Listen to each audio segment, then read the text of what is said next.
I love working at Talbert because we work with our customers to come up with solutions for their issues, to come up with specifications that suits their needs. Other manufacturers want to build what they want to build. We want to build what suits the customer's needs the best.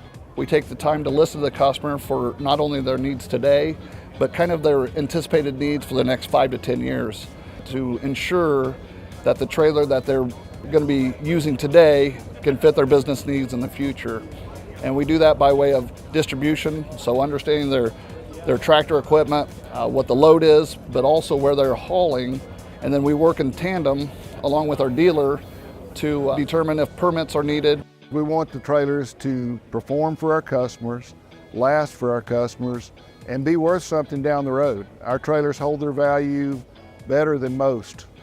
I'm very blessed to have a sales team that has a vast array of trailer knowledge, and they can most often answer the questions immediately. We'll inquire with either our engineering team, production team, purchasing team, myself, or many of our suppliers to get the answer to help out our customer. Our sales team is very dedicated. They put the needs of Talbert and our customers above themselves, and that's what I really enjoy.